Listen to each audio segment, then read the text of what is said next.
morning, everybody. Trying to get warm next to this fire here. So we're in between projects right now. We're not in between projects. We're kind of need to start on some projects. We need to continue on some other projects. But one thing I wanted to take care of first was a couple of shop issues, tool issues, you know. So I went to Harbor Freight and I got a couple things. I got this 30-inch service cart, and I plan to put my bender, which is over there, on this thing. I was gonna make a custom cart, you know, using the bender to bend some tubing, but I just got too much other stuff to do. It's not worth the time to mess with. So I'm gonna make this cart, I'm gonna put this cart together, make it work for that bender. Hopefully it works well. There might be some modifications that need to be made. And then after that, I finally got a new tool to cut metal. And it is this Porta Band Saw. So my second shop project is going to be to make a little table that holds this so that I can just walk up to it, you know, turn it on and cut some metal with it. I'm not going to use it so much in its portable sense where you take it to something and cut it. I'm going to turn it into a mini bandsaw. So that's what's on the agenda today. We're going to start with putting this service cart together and see what it takes to get that sucker working.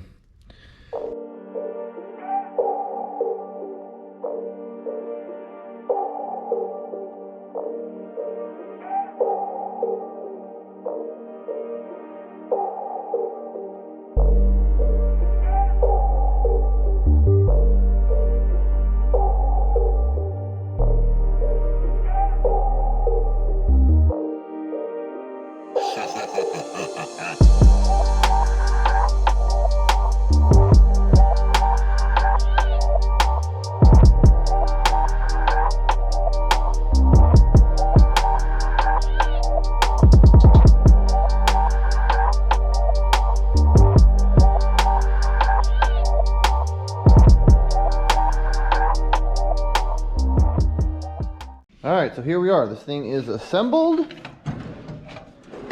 It's nothing super nice, but you know, it's $100. So this thing is 30 inches from here to here, from this side to this side. My bender is 31 inches on this leg right here. 31 inches. So I'm going to go ahead and chop an inch off the end here. And then when we actually get this in here, we're going to have to bolt it down for sure, because you can see how the bender is kind of, I actually wouldn't say it's nose heavy because it's got this huge ram on the back of it. But we're going to bolt it down just to be safe so it doesn't go anywhere once it's on here. And you know, it's going to be, the cart's probably going to be kind of top heavy, you know, but we'll put all the dies and stuff on the bottom.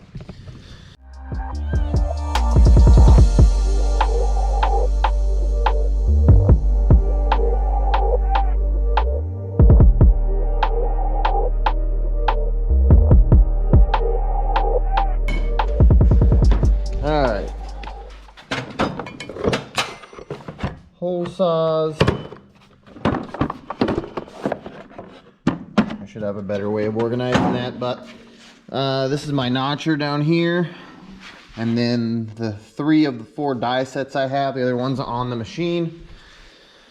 Everything fits down there, that's nice. This is the biggest die set I have, so if I swap it out for the one that's in there, they'll all fit in there. In the future, I kind of would like to have some sort of like a hanging system or something, maybe. But this will work for now. So now I need to go ahead and cut that inch off of there, and then I got to find somebody to help me lift this thing up here.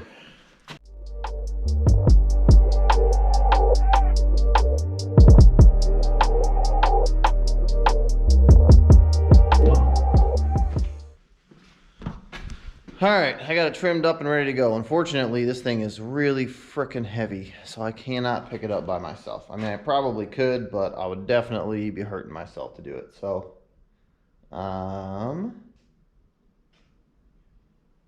gonna go find somebody to help me lift this thing up. All right, so this doesn't exactly fit in here yet because of this guy. And this is for, I think, the mandrel attachment, which I don't have. But anyways, I'm gonna cut the cart. Instead of cutting the really expensive bender, I'm gonna cut the $100 cart. So.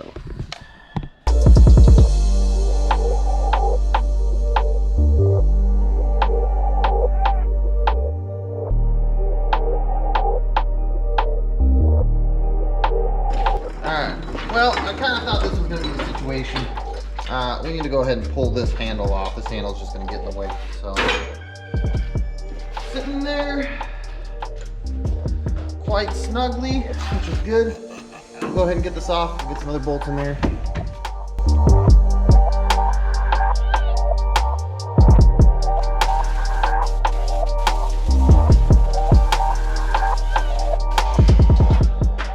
Okay, I'm gonna call this project done.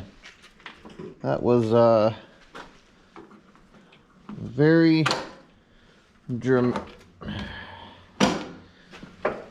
All right, I'm gonna call this project done. That was a very dramatic ending to the project.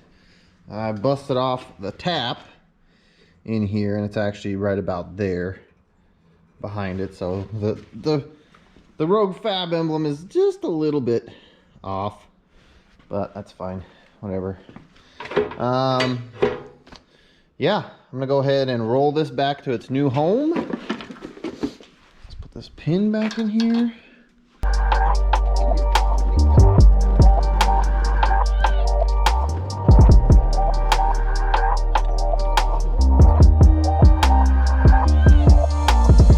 Next on the chopping block is this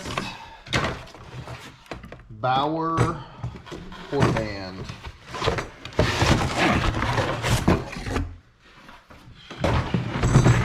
Unfortunately, I'm not going to use this case ever, I don't think.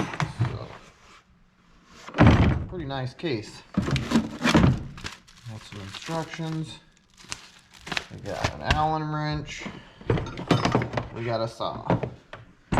You know what's weird is this saw doesn't even come with one single blade. Not even one. So you got to buy your own. But you think it would come with one blade. Alright, so we gotta figure out how to basically mount it like that, I believe is what we're gonna do. Okay.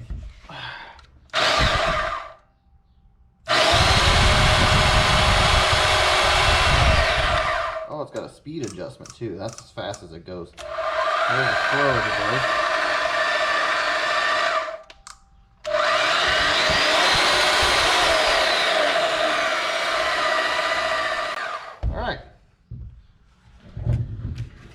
That's a start. We got that going for us. It at least works. Let's unplug it. And now we got to build a stand for it. So basically hold it upright like this. And then we're going to have a plate that goes on here that bolts to here, comes out on either side, and it comes out past the blade too. We need to have something, so a guide so we can feed stuff in. How much we got left? About 20 minutes. Okay, so I found some scrap I had laying around, these really heavy wall square tubing that I'll probably use for nothing. And this piece of 3/8 plate, which I've also been kicking around for a while. So, only problem is that we've got, I've got 3 legs, and then I got 2 cutoffs because these were 2 separate pieces. So what I'm going to do is I'm actually going to weld these 2 together so then I can cut them and make another leg. And then basically all we got to do from that point is weld these legs on, and then we'll have our table, and then we have to cut the hole or cut the groove for the blade to fit in, and then also accurately place the holes to bolt the saw to this. So we got a little bit of work ahead of us, but not too bad. First, I'm gonna start with cleaning this up and welding it together.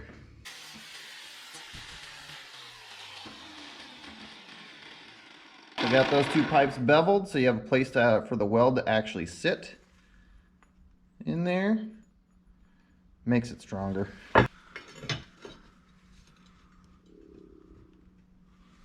Okay.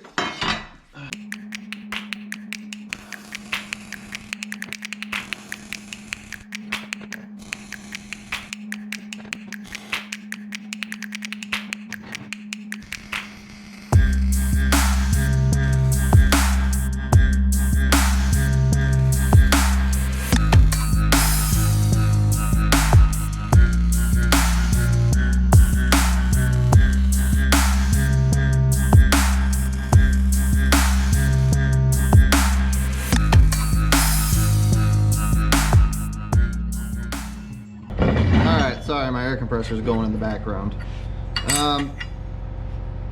So, you know, I'm not perfect. This thing isn't perfectly flat. So I've come up with a system to have adjustable legs on it. I just happen to have this hardware sitting around, these big old washers. I'm gonna weld the washer to there, and then we're gonna weld the nut to here. And then that way, whatever surface we're on, we can just spin these down. I mean, they're gonna be all the way in, you know, most of the time. And then we can just spin them just a little bit to keep this thing from wobbling wherever it is. So, first thing I'm gonna do is I'm gonna get all 4 of these nuts tacked in here. And then we will work on getting the feet, as I like to call them, or the washers, welded to the bolts. And then we'll put it all back together and we'll work on actually mounting the band saw.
well, I don't know how this looks on camera, but it looks pretty terrible in person. I use this fluorescent green paint over the white, and then but I kind of ran out before I got too far. Plus that stuff has just got terrible coverage. So we're almost done. All I gotta do is bolt this back up, and then we'll be ready to rock and roll. Oh, I gotta put the legs, I gotta put the feet, the threaded feet back on too. So the feet I did in this wrinkle paint. I really enjoy this wrinkle paint. I think it looks pretty cool. So let's go ahead, thread those back in.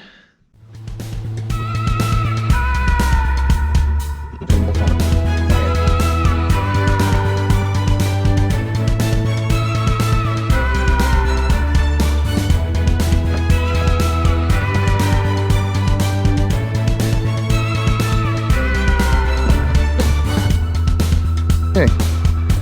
All right, let's try this out on a piece of 1/8 inch.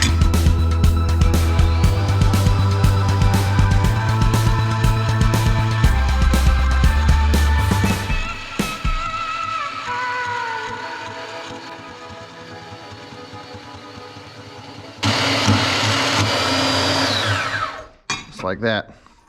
That chunkiness that you're seeing, that's just the, I don't know if you guys can see that. The chunkiness that you're hearing is where the blade is brought together.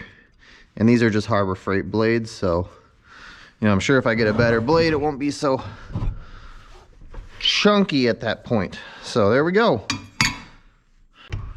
So this grinder I literally only use for grinding tungstens, so I don't really need a lot of clearance there. So I'm just gonna leave this here for now. And then this is gonna go back here, and I can move all this stuff. Well, I can't move it all around. I can move these two around to work. I use this one a lot. This one is bolted down and this one's bolted down. This one I could probably even scoot over a little bit to give myself a little extra room, because I really only even use this wheel right here for grinding tungsten. So I think that's what I'm gonna do. I think I'm gonna move that guy over, give it a little bit more room.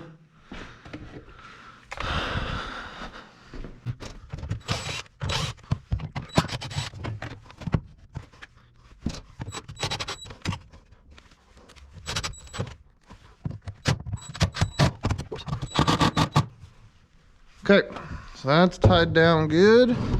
This has a little bit more space. Perfect. Just the legs so we get all the slop out of it. It's a good place for that for now. All right, well, that's it for shop improvements. I think it's time to get back to work on the MR2. And what needs to happen is that just needs to go outside and get clean, because it's nasty. And I don't even want to touch it, honestly. So let's do that. It's cold outside. We'll get some rain gear on, and we'll get to pressure wash them. And you will see that on an upcoming episode of DJ's Hot Rod and Fab.